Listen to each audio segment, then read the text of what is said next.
안녕하세요. 오면사입니다. 오늘의 사연 읽어드리겠습니다.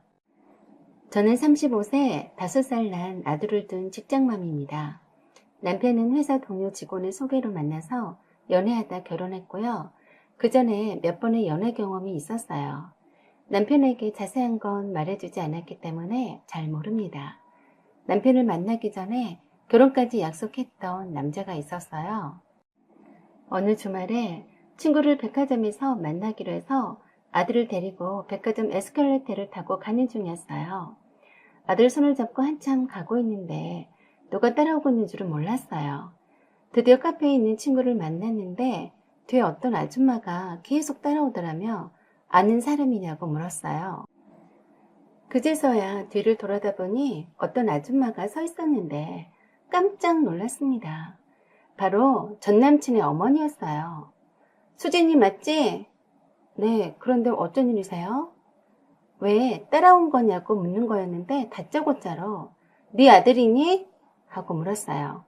네. 몇 살이니? 5살인데 왜 그러세요?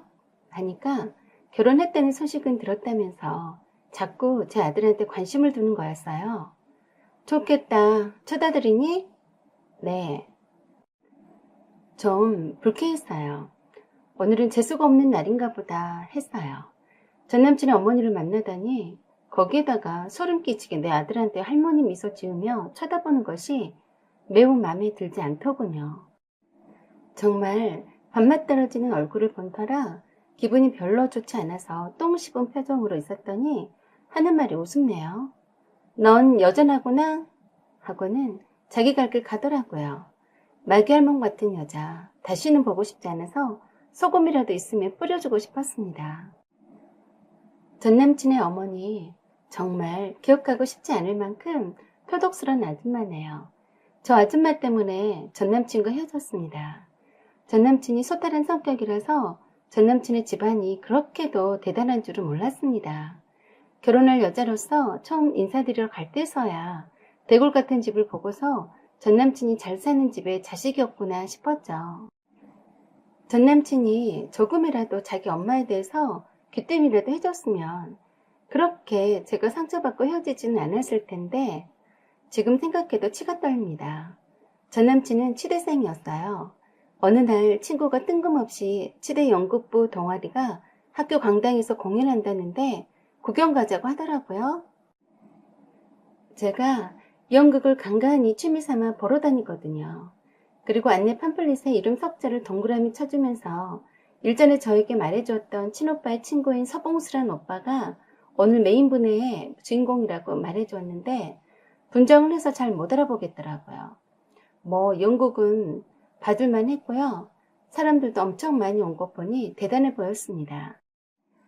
공부하기도 바쁠 텐데 연극 연습을 어떻게 다 하고 무대에 올렸는지 대단해 보이더라고요. 1부가 끝나고 2부 후반부쯤에 관객을 대상으로 관객에게 눈을 감아달라는 멘트가 나와서 눈을 감았어요. 그런데 무언가 주변이 부산하더니 내 무릎에 누군가 무엇을 큼지막한 게 놓고 간 것 같았습니다. 그리고 눈을 떠도 좋다는 멘트와 함께 그 무대의 주인공이 말을 이어갔습니다. 관객들 중에 한 분 중 아주 아름다운 분에게 제가 진솔한 사랑의 고백의 표시로 꽃다발을 바쳤습니다. 저의 진실한 마음을 표현하고 싶었습니다. 하는데 사람들이 누구지? 하며 찾다가 모두들 저를 쳐다봤습니다. 제 무릎 위에 커다란 꽃다발이 눈에 띄게 얹어져 있었거든요. 일제히 사람들의 시선이 저한테 꽂혔고 옆에 앉아있는 친구가 그러더군요. 봉수 오빠가 너한테 프로포즈 한 거라고 하면서 손뼉을 치더라고요. 아니, 얼굴도 모르는데 무슨 프로포즈? 난감했습니다.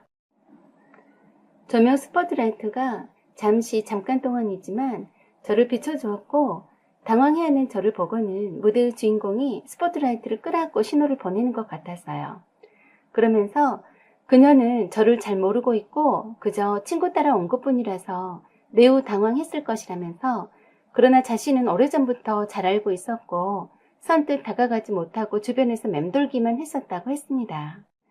그리고 너무 쑥스러워서 대시하기가 힘들었는데 연극 무대에 처음으로 주인공으로 데뷔하게 되는 뜻깊은 자리에서 그녀에게 마음을 어떻게 하면 잘 어필할 수 있을까 싶어서 대본을 각색해서 자기의 마음을 보여주고 싶은 시간을 만들어보고 싶었다고 했습니다. 그녀가 자기 마음을 믿어주고 받아주면 정말 행복하겠다며 무대 연극이 끝날 때까지 잘 지켜보면서 자기 마음을 받아달라고 멋지게 말을 했습니다. 다들 손뼉치면서 환호를 던졌고 지금 나한테 하는 얘기 아니지? 하고 옆에 친구한테 말했더니 바보야, 너한테 하는 소리잖아. 오빠 멋있어. 하는 겁니다. 저는 사실 마음에 와닿지 않았어요. 생판 처음 보는 사람이었거든요. 그런데 저를 알고 있었다니 안 믿겼어요. 마지막 무대 피날레를 마치자마자 분장한 채로 저에게로 달려왔어요. 사람들이 다 쳐다보고 난리 났습니다. 저는 별로 이렇게 떠들썩하게 다른 사람의 이목을 집중하는 것을 좋아하지 않는 성격이었죠. 이런 이벤트를 준비하는 손길에 최소한의 예의를 표해야 했기에, 아니 그것보다도 다른 사람들이 다 보고 있는데 거절할 수는 없었어요. 내 앞에서 무릎 꿇고 손 내미는 생판 모르는 남자의 손을 잡아줬습니다. 옆에 친구는 좋아 죽더라고요. 어디서 나타났는지 서봉수란 남자의 친구인지 후배들인지 나타나서 꽃가루 뿌리고 난리 났습니다. 참 독특하고 유별나다고 생각했었죠. 제 취향은 아니라서 예의상 손잡아 준 것뿐인데 난리 발광이었어요. 분장한 얼굴이라 진짜 얼굴도 모르는데 바로 사귄다니 말이 되나요? 약간 여자의 심리를 잘 모르는 것 같았어요. 열정만 앞서는 순수한 사람일지도 모른다고 생각도 했었죠. 그렇게 인연이 된 서봉수란 사람은 저를 엄청 좋아했습니다. 감수성이 꽤 예민한 사람이었어요. 저를 도서관에서 오며 가며 본 적이 있었는데 어느 날 친구 여동생과 친한 친구인 걸 알고서 친구를 통해서 호구조사를 했고 저도 모르는 사이에 몰래 훔쳐보곤 했다고 했습니다. 조별과제 모임 때문에 주로 도서관 1층 휴게실 공간을 자주 사용했는데 제 친구한테 정보를 입수하고 저를 보러 휴게실까지 왔었다고 하더라고요. 최대한 인상적인 첫인상을 남기고 싶어서 나름 엄청 신경 썼다고 했습니다. 저는 그다지 별로였지만요. 친구 말로는 자기가 그동안 친오빠한테 들어왔던 말이나 자기 생각으로 판단했을 때 이만한 사람 만나기가 쉽진 않을 거라고 적극 사귀어보라고 밀었습니다. 너무 마른 체형 말고는 키도 크고 공부도 열심히 하고 좋아 보였습니다. 단지 이성적으로 그닥 끌린 편은 아니었지만 그런대로 사귈만 했어요. 그리고 만난 지 2달이 되었을 때 선후배 총동창회 모임에 저를 데리고 갔습니다. 거기에는 선배들은 부부 동반이고 후배들은 결혼할 여친을 데리고 가는 자리라고 했어요. 그때 서봉수 씨는 그 사실을 미리 말해주지 않아서 그 자리에서 그 사실을 알게 됐던 겁니다. 그냥 저는 일상적인 친구들 모임에 데리고 간 줄 알았어요. 그런데 그게 아니었어요.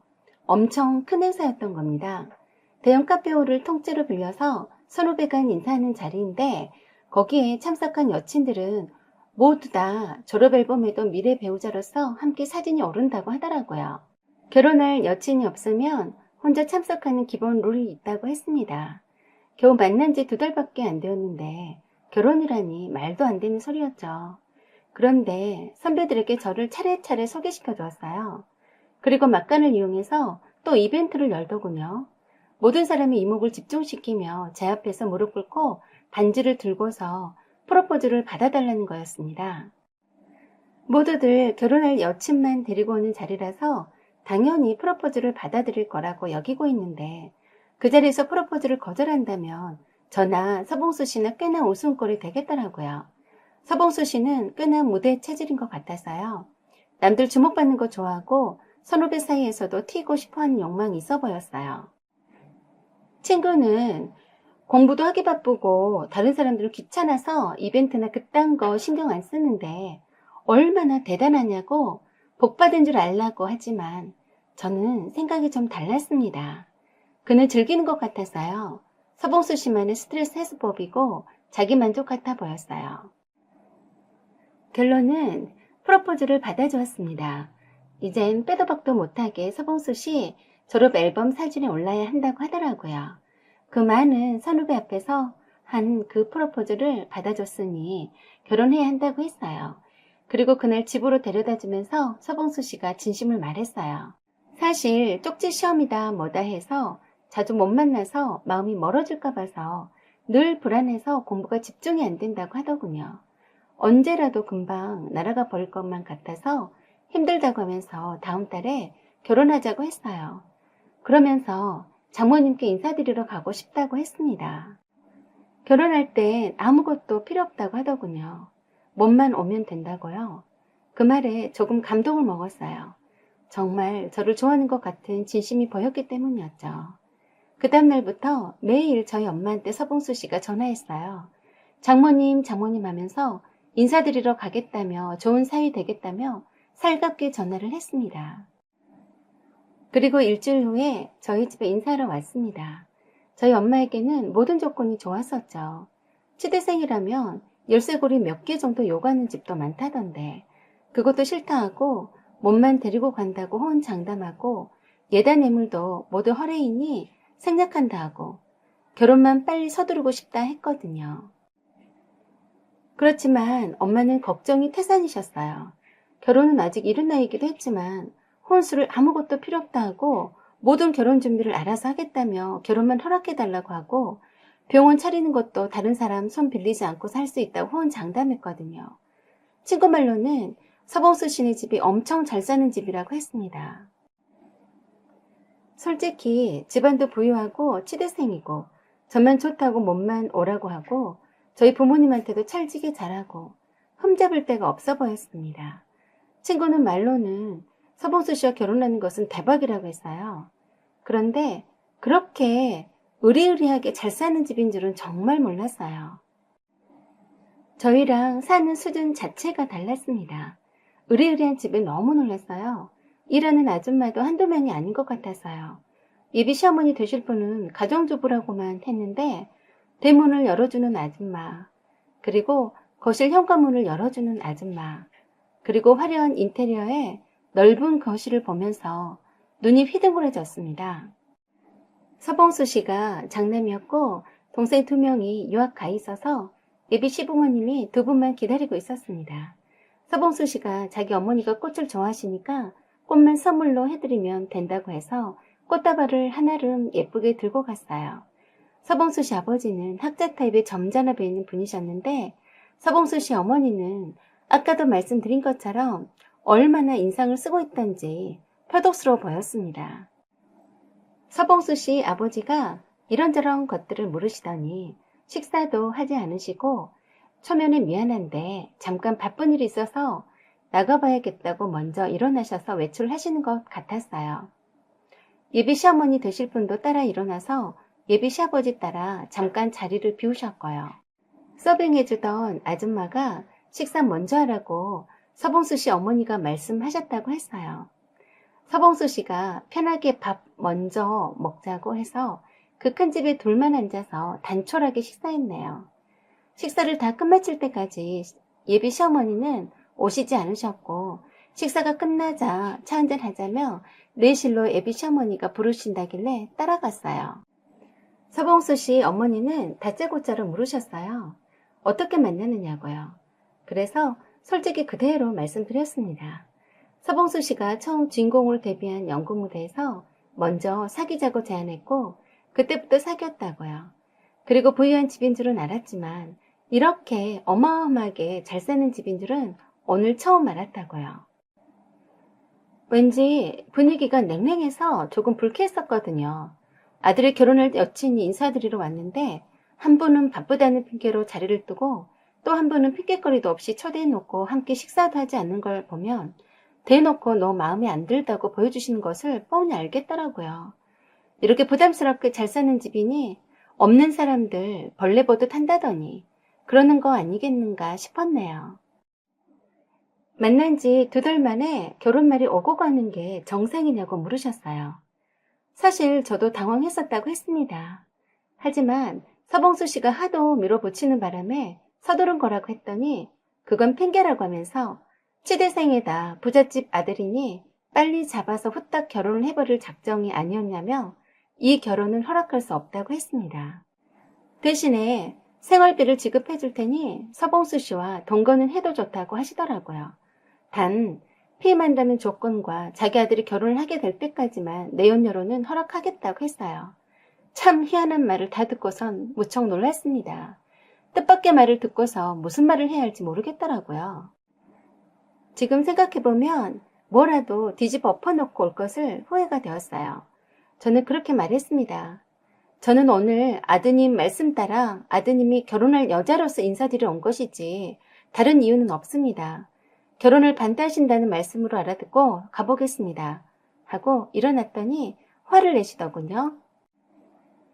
볼짝머리 없이 감히 어른이 일어나라고 하지도 않았는데 네 맘대로 일어나니? 하시면서 서 있는 저의 모습을 아래 위로 훑어보면서 하는 말이 정말 추잡스러웠습니다. 처녀는 맞니? 아무리 우리 아들 내연녀라도 이놈 저놈 거친 애는 절대 반대다. 내가 뒷조사하지 않아도 되겠니? 라고 했습니다. 저를 완전 물건 취급하며 모욕 주시는데 고상한 얼굴로 위장한 시커먼 민낯을 보는 것 같더군요. 그래서 제가 그랬습니다. 참 실망이네요. 고상한 분이신 줄 알았더니 산전수전, 공중전까지 다 거치신 분인 것 같네요. 아드님 내연녀 찾으신다면 저는 마다하겠으니 뒷조사 고민하지 않으셔도 되겠네요. 하고 바로 나와버렸어요. 아주 기분 더러운 표정으로 나와서 거실에서 기다리고 있던 서봉수 씨를 한번 째려보고는 바깥으로 나가려는데 뒤에서 따라 나오던 서봉수 씨 어머니가 일하는 아줌마에게 굵은 소금 한 대박 가져오라고 하더라고요. 그러더니 정말 불쾌하게도 나가려고 현관에서 신발 신고 있는 저를 향해서 재수없다며 대놓고 뿌리시는 겁니다. 그러면서 일하는 아줌마에게 제가 밟는 곳마다 따라 나가면서 문 밖에까지 소금을 뿌리라고 지시하더라고요. 정말 치욕스러웠습니다. 서봉수 씨는 자기 엄마에게 미쳤냐며 소리 지르는데 되려 돈 보고 달려드는 여자는 돈 주고 사서 쓰면 된다고 하시면서 만난 지 2달 만에 결혼으로 뽕을 빼겠다는 여자가 정상이냐고 야단하더라고요. 그리고는 제가 정원 마당을 거쳐서 대문 밖으로 걸어가는 자리마다 뒤따라오면서 일하는 아줌마가 소금을 뿌려댔습니다. 정말 치욕스러워서 눈물까지 다 났어요. 서봉수 씨는 쫄래쫄래 따라 나오면서 자기 엄마가 뭔가 오해를 하신 것 같다며 자꾸 미안하다며 집까지 바래다 준다는 것을 단호히 거절하고 바로 택시 타고 와버렸습니다. 그리고 그 뒤로 절대 만나지 않았습니다. 친구 말로는 그애 유급당하고 휴학까지 했다고 했어요. 몇 번 집에까지 찾아오기도 했지만 절대로 만나주지 않았습니다. 친구 말로는 그 뒤로 결혼했다는 말을 들었는데 결혼 생활이 원만치 않다고 하더라고요. 결국엔 이혼 절차까지 밟고 있다고 들었습니다. 결혼한 후에도 가끔씩 친구를 찾아와서 저에 대해서 물어본다고 하더라고요. 그러던지 말던지 처음 인사드리러 갔을 때 뒤에다 소금 뿌리는 걸 보고는 서봉수 씨도 정남이 떨어졌어요. 소식 알고 싶지도 않았습니다. 그런데 왜 손잡고 가는 내 아들을 보고 따라왔는지 이해가 안 되네요. 혹시 서봉수 씨 핏줄이 아닌가 하고 의심한 걸까요? 돈으로만 온몸으로 처발랐지 인성은 시궁창에 걸레맛도 못하는 수준이라 별 희한한 상상을 다 했을지도 모르겠네요. 내 아들 보고 그런 상상을 해서 따라왔다면 정말 구역질납니다. 그럴 일이 없겠지만 다시 만난다면 꿈 깨시라고 말씀드리고 싶네요. 별짓거리를 다 해서 부잣집 만나님 자리를 꿰차고 있는 것 같은데 더러운 당신의 피는 전혀 섞여 있지 않으니 불결하게 내 아들 쳐다보지 말라고요. 오늘같이 재수없는 인간 만날지 모르니 굵은 소금을 한 움큼씩 가지고 다녀야겠습니다. 이미 결혼해서 아들 낳고 행복하게 잘 살고 있는데 재나 뿌리지 않을까 걱정이 되네요. 오늘처럼 우연이라도 다시는 서봉수 씨 어머니를 만나는 일이 없기를 바라네요. 사연은 여기까지입니다. 여러분의 생각과 의견을 댓글로 남겨주세요. 구독과 좋아요 그리고 알림 설정 부탁드려요. 사연 제보도 기다립니다. 여기까지 시청해주셔서 감사드립니다. 좋은 날 되세요.